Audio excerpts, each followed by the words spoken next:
we're going to start out talking about, we're going to actually now defy the ziggurat and leave up a step, okay? And we're doing that because we want, one of the issues that we really want to address here at the beginning of school is getting your classroom set up, okay?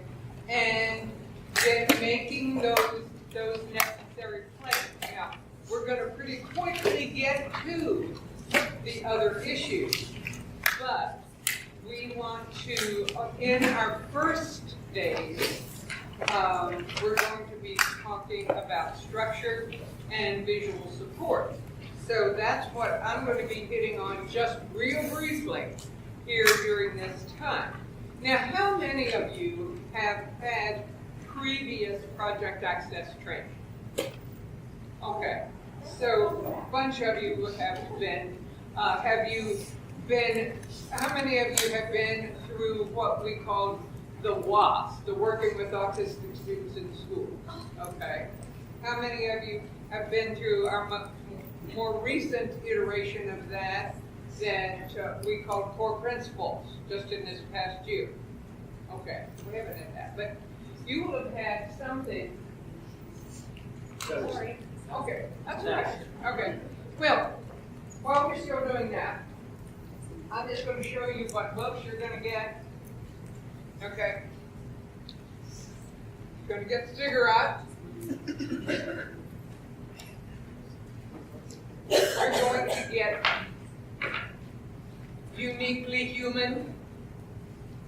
Any of you read this? Looked at it? Okay. Really, really excellent perspective by Dr. Barry Prezant on these kids are just displaying characteristics, human characteristics, maybe just a little bit more intensely than some of the rest of us do, okay? You're going to love this book. It's going to really, it's a pretty easy read, and you're going to like it. And I'm in love with American. You're going to get, any of you got this already? Setting up classroom spaces that support students with autism spectrum disorders. Good book. You're going to like it. Christine Reeve and Susan Kevin. Another book by them that you're going to get is Building Independence, How to Create and Use Structured Work Systems. Okay, really, and cool thing about both of these two, is they got a lot of pictures. Okay, so actually in your homework, I'm going to say, read this whole book. Read this whole book. Which one? It's got 84 pages, including the appendix. Okay, and it's got a lot of pictures, so not too demanding. It's fun. It's fun read. Honest. Well, and I'm going to say, read it and do what it says. Okay. I'm just going to start talking here. Okay. One thing that we know about kids with autism is that they very frequently have difficulty making transitions. Okay. Maybe even transitions to new activities.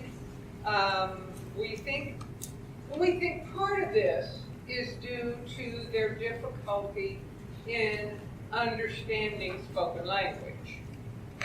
That may be a factor. They're just getting those verbal cues that other kids may get more easily.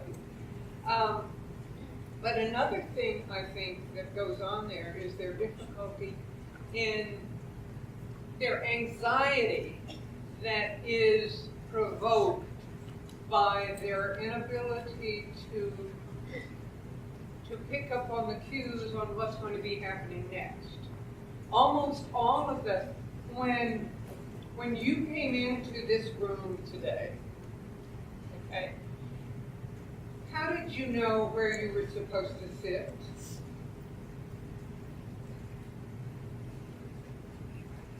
Anything give you any cues as to where you were going to sit? The projector. Okay, yeah. The projector is going to, this stuff was up here, and so that, I gave you a visual cue that at least you were supposed to face this direction. Okay? Anything else? Yeah, the chairs were set up. Okay? Your access to that part of the room back there was kind of blocked, right? So you think, okay, come forward here. Okay? They were did anybody say, go sit up there? Okay, for some of you, but some of you, nobody said that. They just said, you just looked at this, you came in, you figured out where we were going, okay? Where things were going to happen. So, when we see kids who are having really challenging behaviors, one of the first things I suggest we look at is whether or not this is that kid's anxiety. Okay, is this his anxiety because he doesn't quite know what to do, or he has misinterpreted something from other people?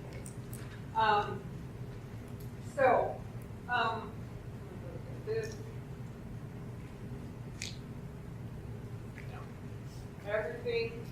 Everything communicates something. Your classroom setting, your classroom setup communicates something.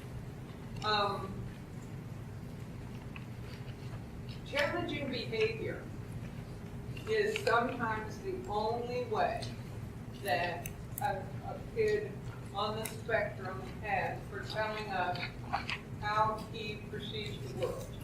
Okay? So basically, behavior is communication. And one of the things that helps as much as anything, one of the most powerful ways that we have of addressing the anxiety that a lot of our kids show is by setting up really good structure and really good visual support. Does some other good things as well. There are 3 evidence-based practices that address the issue of structure and visual support. It's structured teaching is one. That is one of those comprehensive strategies. And within that are the issues of structured work systems and visual support. We'll take a quick look at each one of these as we go along, and you'll have an opportunity this summer between now and when the kids first come into your classroom to do some reading and complete some online modules about each one of these 3 components. We're going to look first here today at structured teaching. And it was developed by Dr. Eric Schockler from North Carolina and Gary Meesball also from North Carolina. It's the University of North Carolina at Chapel Hill. And it's been referred to as the TEACH system. And I even forgot what that stands for. Okay. But it is, the Magi says there's been enough research on that to have us say that there is evidence to support this strategy as appropriate for teaching children on the spectrum. If it meets the student's needs and practitioner presents it with fidelity. Those are important pieces. There's three components to structured teaching. One is physical organization. One is the teaching method and scheduling. Okay? When you think about structure, I just want you to think stop. Okay? What do you need to structure? You need to structure space for the S, time for the T, objects for the O, and people for the P. Okay? These are the four things you need to structure. So keep in mind, am I structuring space? Am I structuring time? Am I structuring objects? Am I structuring people? Let's first look at this S and O. Physical structure includes the actual layout of the objects that are available within that space. Let me put it down.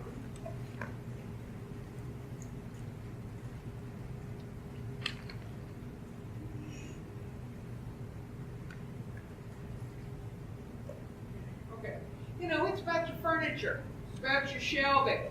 It's about the room dividers. It's about where your smart board is, if you have a smart board. It is a well-structured physical environment will show clear boundaries, okay? And it helps to indicate where to do what. Make sense? Okay. That's going to help if you have your classroom the space well structured, then you're ahead of the game. Things I'm going to talk about today, and the things we're going to ask you to do before your first cohort meeting, are things that it's going to take some time. It's going to take some effort. It's going to take what I call front-end loading. Okay? If you do this work before you get started, you're going to thank yourself in 2 to 3 months, because so if you have a really well-structured classroom, you are going, a lot of the behaviors you would see in a less well-organized classroom will have fallen away, because these kids will be less anxious, and they will understand where they're supposed to go to do what, and what they're supposed to do when they get there. There is a really cool website that allows you to work out your classroom arrangement with the little items that are on there. And they've got the little horseshoe tables and a variety of things there.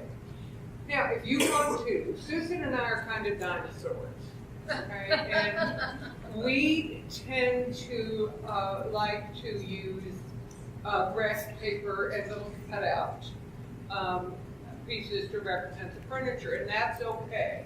You know, just do it, okay? Just do it. If you plan it out on paper, it saves your back.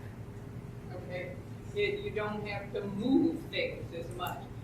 You got to take into account where are your doors, where are your windows, where's your smart board. Okay, so this is going to be a big deal, and so you're going to get this book that's going to help you in give you some extremely valuable information on how to set up the object and the space that you're going to be working with. It's only about, as I said, it's only about 80 pages, and it has lots of pictures, so read it from cover to cover. Take to heart what it says. I mean, these people know whereof they speak. And as I say, I promise you, things will things will get better if you get things really, the physical structure. And this is an ideal time of the year to do this because your classroom at the school is empty so that the floors can be waxed. So you can see the actual gibbons easily. You could even, another way, and we're going to ask you to bring the measurements of your class to the first cohort meeting, okay? You might even talk with the, where would you go in your district to get kind of measurements? Some of them already know that. That's somewhere in your district. But you can go there with the yardstick or tape measure too, okay? Good. And be prepared to do that. What furniture you're going to have, okay? What rugs. That is a really important piece. The next part of stop here is time. And there are 5, this is where we're going to show some stuff here. There are 5 kinds of schedules that you need to think about in your classroom. The first one of those is like this one on the wall that we've got right here, okay? We are at the point of, we finished the ziggurat skit. And now we're doing structure and visuals, all right? These are mostly used in general ed classrooms because very often in our regular classes, we have some difficulty. In our sped classrooms, kids don't do everything at the same time, okay? So this isn't used quite as much, but they're great, but they need to be used in conjunction with individual student schedules. Next, once you have a sort of overall classroom schedule figured out, then you need to have a matrix for each individual. Now you can do a really complex kind of plan like this through something called the CAPS, okay? But here is a way simpler way to do this, all right? What you want to do is that down the side you have the time or the activities that are going that this child is going to take place, and you make this for individual children. Okay? Across the top, you're going to have the child's IEP goals. And then you're going to have a check mark to show when each IEP goal is addressed. May look something like this.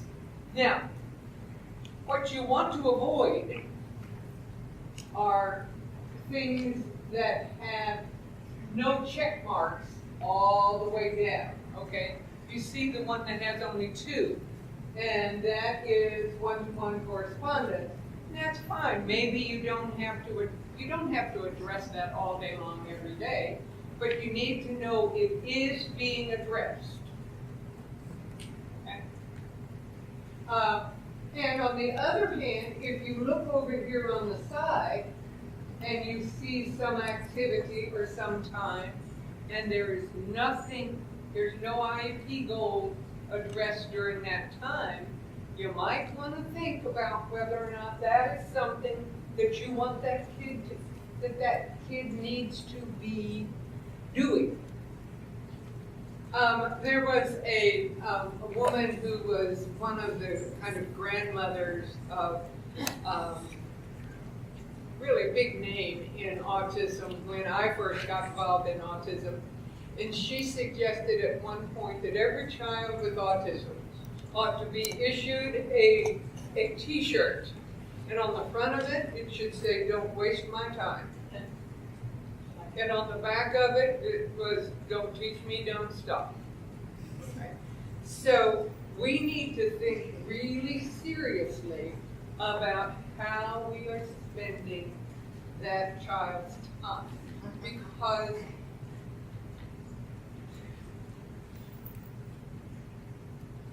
we only have 12 years with these kids. You know, if they go on till they're 21, maybe we got a couple more years. If we start with them really early, we may have a couple of more years. But maybe we got 15, whatever. And you know what? There are some of our kids that aren't going to be able to develop all the nice-to-know skills. We've got to think seriously about what are the need-to-know skills. Okay? And you and I and God and 7 other responsible people are not going to be able to teach all of our kids all of the nice-to-know skills. So we need to think real hard about what's going to be functional for this child. We can't waste this kid's time. We cannot waste kids' time. We can't waste our time. If we waste kids' time, we're wasting our time. So, these are just some examples of individual student scheduling.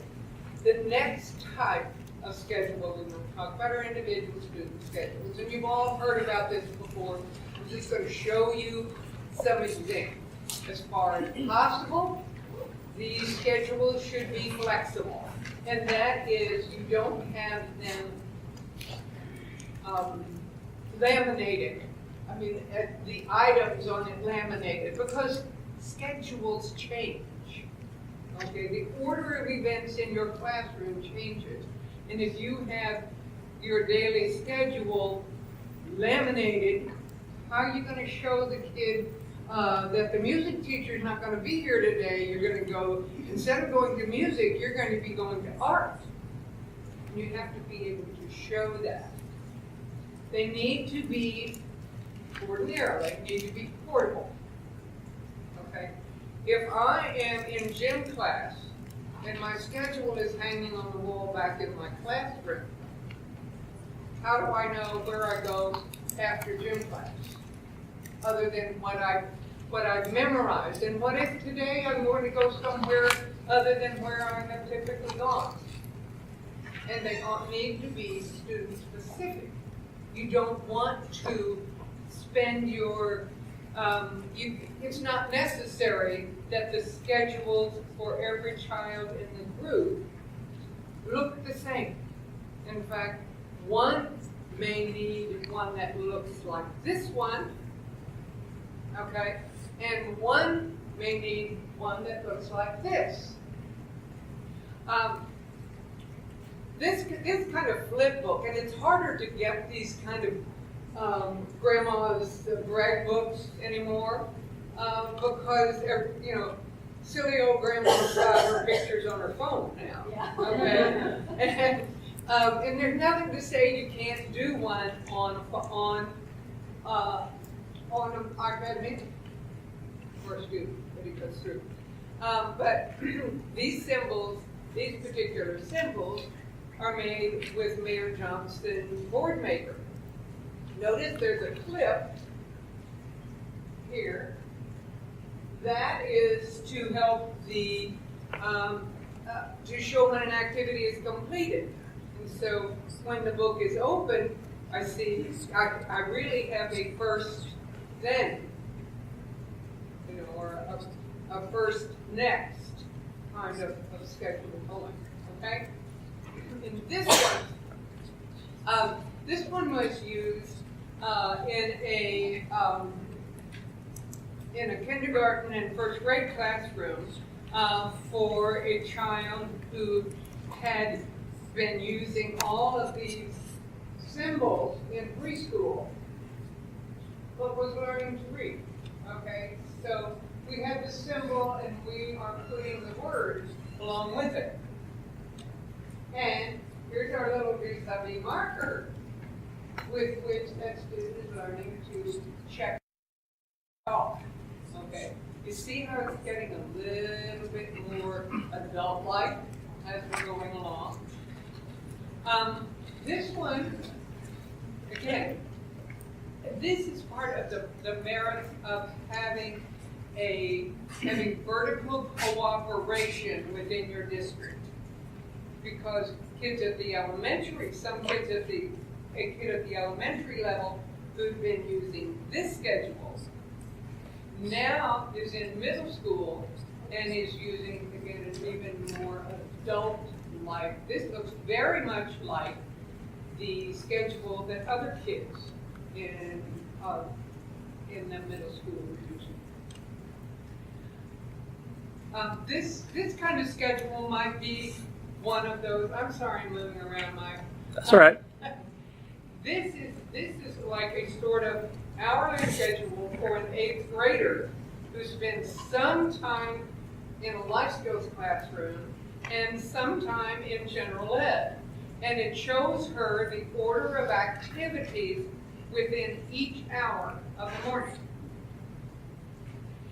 She has another schedule to show her what's going to happen in the afternoon. This is a part-based schedule for centers time in a preschool. And in this situation, these were the centers that were available. Okay. The student then chose what center she wanted to go to, and then matched that small picture to a big picture that was at that center. Okay. And stuck it on there.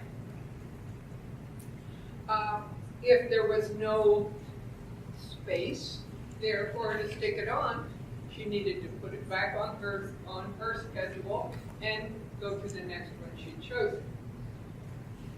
Okay, some kids choose computer every time, and we want them to go do some other things. We take computer off. Okay. That's not one of the choices. So that's some of the kind of scheduling time stuff. But also in these scheduling time and scheduling people are pretty closely related. Okay? The kind of schedule we're thinking about here is to be sure that every child has an adult in charge of them. Let me tell you that my worst experience, absolute worst experience in working with kids on the spectrum was when the dentist's office across the busy highway from our school called and said, I think we've got one of your kids over here. Kid had left the playground because no specific person was assigned to be in charge of him while he was on the playground. Okay.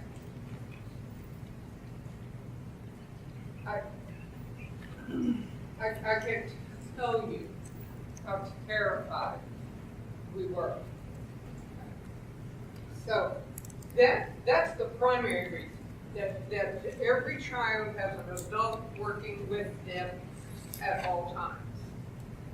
The other reason is to be sure that all of your adults are productively occupied all the time during the day, that they're not checking their phones or their Facebook account or whatever, okay? Now, need breaks, of course, okay? But we want to be sure every child is productively occupied and every adult is productively occupied, and every child has an adult supervising that level of activity. Another really cool, so a staff schedule might look something like a handwritten one like Susan has, and again, if you are like us, we do better with what we can manipulate with pen and paper. Okay, but a staff schedule like this, for those of you who are more computer savvy, and also your new best friend is going to be Sasha Long. And Sasha Long, any of you been to see the website Autism Helper? Okay. The rest of you need to get acquainted with Sasha. She shows how to create a classroom schedule with an Excel spreadsheet. Mike says he's going to make one for you, one that's maybe even easier than that. So it's worth the time. You know, it's worth. You've got to do it. You've got to have something that shows what she can tell you better how to use it, but you might like to use the one that Mark's going to make for us. We're bringing her to you to speak. Yes. January 25th, as part of our midwinter conference. We're doing this for you, and it's at a place that has much easier parking. Thank you.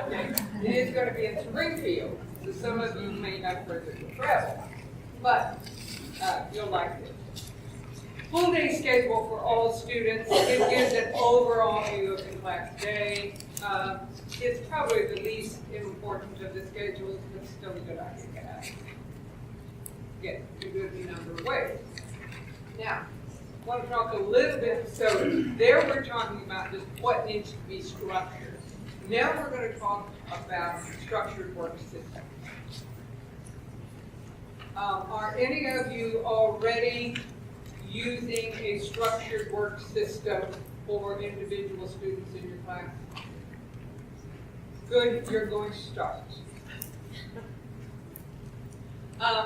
It's an essential element of structured teaching, and I would suggest to you that it's an essential element of practically every class, every classroom that includes children on the spectrum.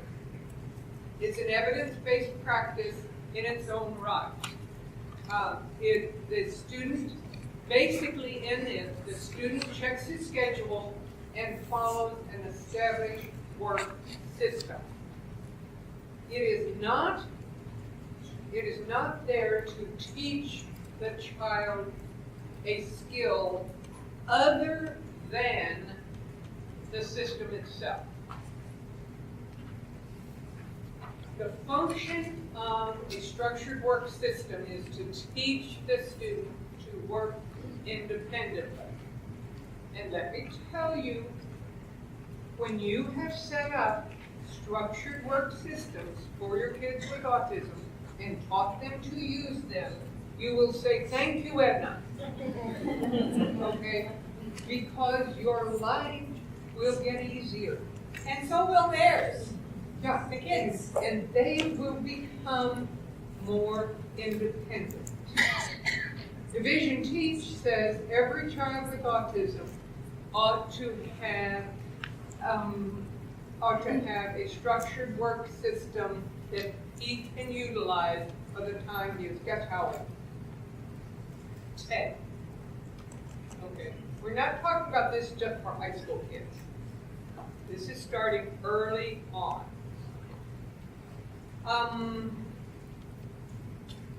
We're going to address this in our second cohort system, our second cohort session. We're going to talk structure in the first one. We're going to talk about a work system in our second cohort meeting. And that will be, it'd be wise to start to think about some of this over the summer as you get started. because it's going to have something to do with how you set up the classroom. So, a good system answers 4 questions for the child. What am I going to do? What do I do? Okay. How much do I do? How do I know when I'm finished? Or how do I know when to stop? Okay. And what do I do when I'm finished? What's going to come next?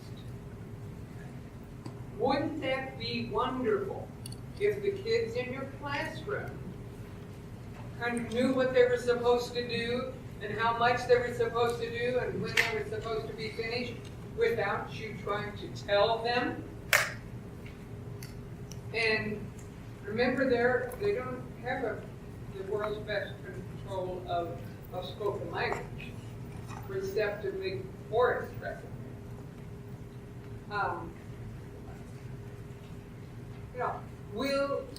When we talk about what do I do? Am I going to sort by color? Am I going to subtract 2-digit numbers?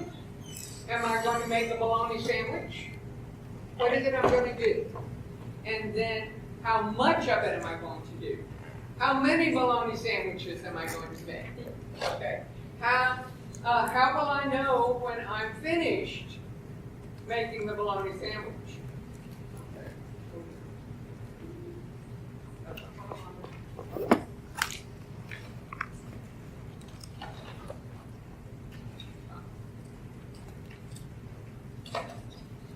A structured work system will often include work boxes or folders.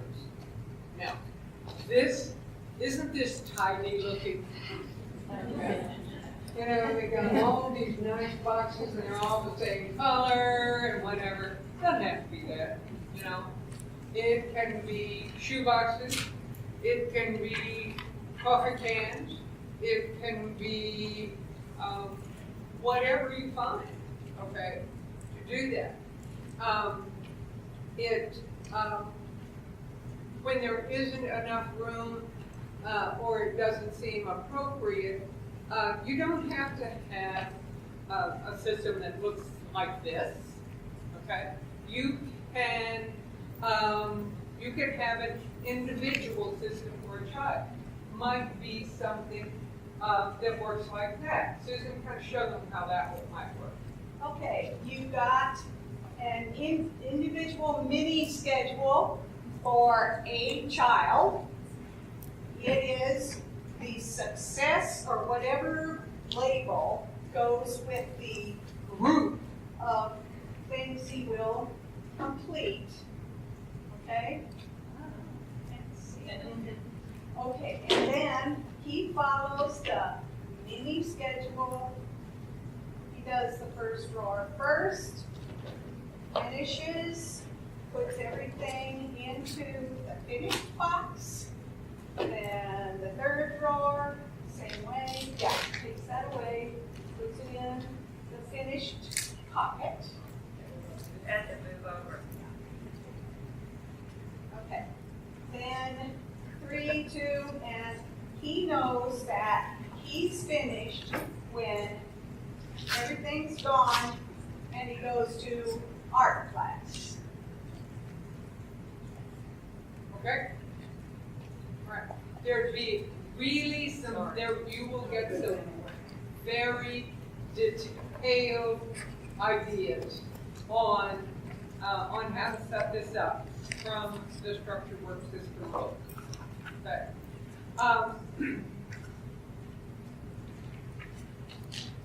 Here's one. You can see a little schedule. Right here. You do 1, then 2. You do 1, puts it finished, 2, puts it finished, you're done. Okay. Kid is working at, you always work left to right and top to bottom. You'll notice there's this workstation is set up to face the wall to reduce distractions for this child. All of the things that are there for him to do are things he can already do. Okay?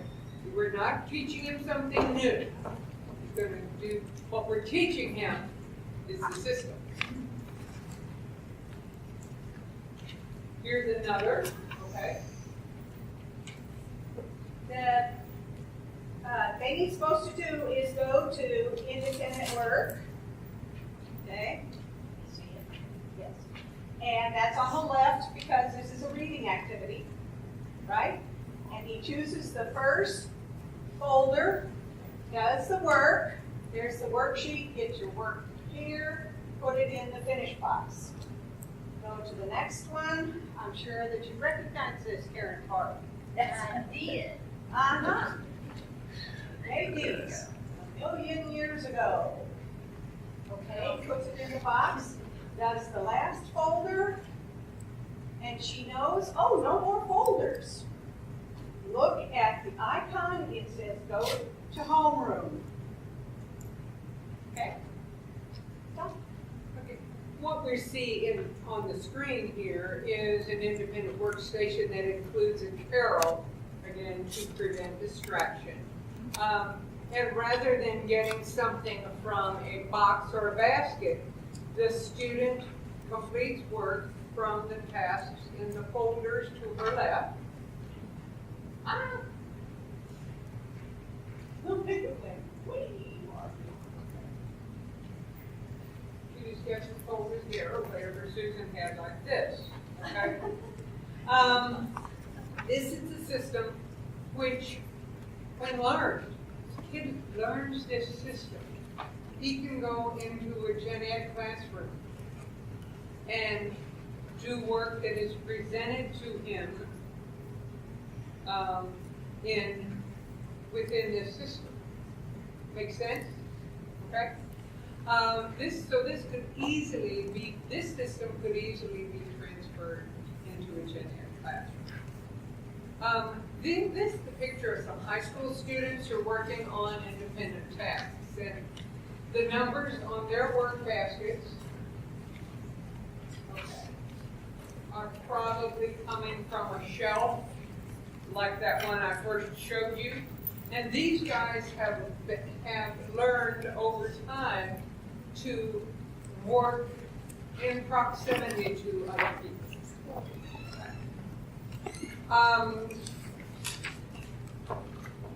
Within the system, what are some of the tasks that a student might complete? I want to show you some books. We're not giving you these, but you may want to try to talk your school district into getting them for you. Tasks galore. Okay, this one is for the real world, and this is for like high school. Shows you lots and lots and lots of different kinds of tasks. This is let's play. You know, our young kids, they don't know how to play. Okay, that's kind of why they stay. Part of the reason they are staying in with their faces in front of a screen all the time, because they don't know how to play. We need to, typically developing kids just know how to play. Play is the work of children.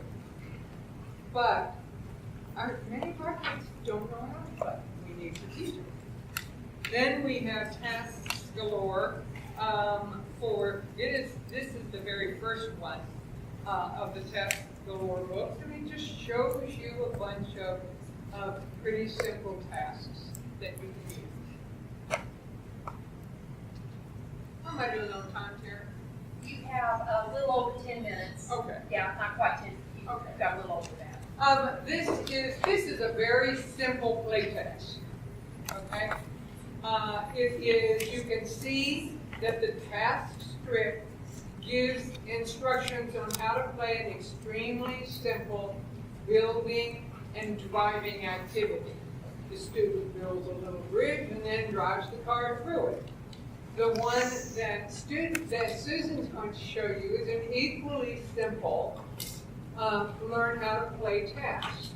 I think you might have seen me already kind of do it when Edna was talking, but basically you draw some roads. You have some garages. You have some cars. The cars drive, and you can decide whether you want them to match the colors or not. Initially, whatever brings your vote. Okay, when all the cars are parked in garages, we're finished, okay? Easy peasy, okay? And the kid is getting the idea of it. And then it goes into puts the toys in this one, then this one here, he puts the toys back in the box and puts the finish.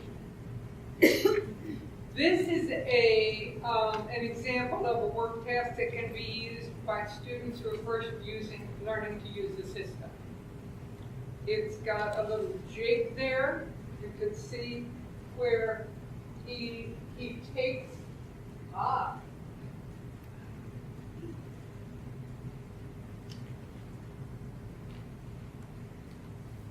this is his jig, and he knows he needs to get a blue one, a red one, a yellow one, put it there, and then put it together.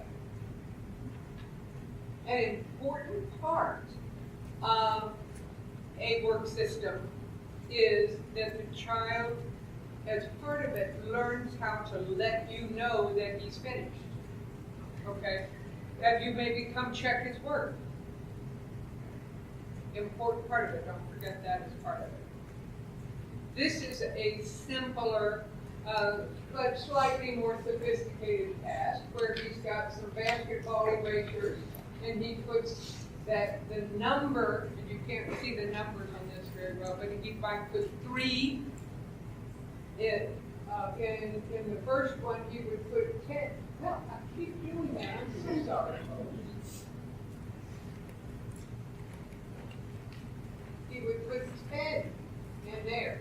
He put 12 in there, 4 in that one. So it's a counting kind of game. It's using that child's existing skills. He already knows how to count to 12. It isn't really about that, but this is one where we want to have, he needs to let the teacher know, or ring a bell or something, to let the supervising adult know that they're finished. They can then come in, and I'll check his work. Because in the real world, you don't just do it to your own satisfaction. You do your job to your supervisor's satisfaction, right? Big important piece.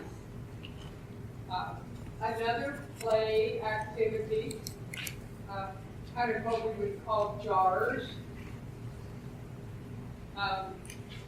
This is a task that takes a little longer, and it involves matching pictures. This is a bad example. And the reason this is a bad example, and I think sometimes we need to show bad examples, and this is because it would be really cool if he was just going to be matching nickel to nickel. But if he is to state the name and the value of the coin, somebody has to be there listening to him state the value of the coin. I mean, just to say it out to the world that he might say the wrong one, okay? So this is, to do it with somebody is probably a good activity, but to put it into a work system, probably not so good. I want to give a quick example of a bad activity. An academically able kid in freshman year science class getting ready for an exam. Everybody in the classroom was supposed to take notes that the teacher said, this will be on the test, this will be on the test, don't you remember this, blah, blah. And everybody's writing, and he's going scribble, scribble, scribble, scribble. Well, he had a pen to the paper, but he could not comprehend that much verbiage and do the physical activity of writing it down. It was way too difficult. Doesn't have to get to it. Other visual supports, okay. This is going to be the third cohort activity, the development of visual support. Barry Brazant changed my life. When I first heard him say, students with autism have their ability to comprehend the spoken word, that should be not spoken word, the spoken word overestimated more than any other group of language impaired children.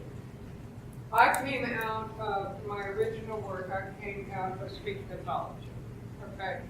And what we had learned in speech pathology was that expressive is better than receptive. Not so much with our kids on the spectrum, okay? Our kids on the spectrum trick us into believing that they understand more of the spoken word than they do, and oftentimes that's because they've understood a routine, okay? So, real quickly, some of the visual supports. redandgreenchoices.com. Not any of you use Green Irene? Okay. Check it out. This is they use the sort of common color coding of green for go, good, okay? Red for stop, don't do this, okay? And this one is showing your green choices to share the book.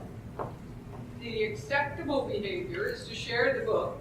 To snatch the book away is a red behavior. Okay. So, and see how they haven't had to find a whole bunch of pictures. They did this just with stick figures. We underestimate the power of stick figures. Graphic organizers. Teachers have been using graphic organizers forever, okay? This is just either a bookmark, or something that is taken to the child's desk. As a reminder, I'm going to raise my hand before I talk. Basic rule strips. And these are small individual rule strips that might make the classroom rules more specific to this kid. My experience with a lot of particularly cognitively challenged kids on the spectrum is, if I'm not in his face, I'm not in his life. Okay? That to have him look at something over there on that wall, probably not. If I've got it right there in front of him, he's much more likely to see it as being relevant to him. This is a sort of something you might put on the folder. I think you saw that as one of the examples. These kinds of things, these task analyzed instructions for getting ready to go home. It will task analyze those things out, make it visible, hang it on the wall, right beside the cubbies, or right beside where it's going to happen. Then this will work very well. One of the things we have to be sure, though, is that we are teaching that child to use it, not just hanging it up there and expecting he's going to be able to do it. I go into hundreds of bathrooms in autism classrooms and see the steps for washing your hands. Okay. You didn't pay any attention to it because nobody has pointed to it and said, first, turn on the faucet. We need to teach kids to use them. Teaching a kid to use a task-analyzed text with using pictures, you are giving him a great gift. Because if he can, I'm gonna, you'll hear me say this before these 2 years are over about 100 times. But if he can follow something like this on his own, if he can learn how to use the bathroom independently, to ultimately to take a shower independently, he does not have to have his privates exposed, he or she does not have to have the privates exposed to any other person. Okay? And if you don't already know it, our kids are the most susceptible to sexual molestation of any kids out there. Okay. She says I'm out of time. Consequence maps, you love consequence maps.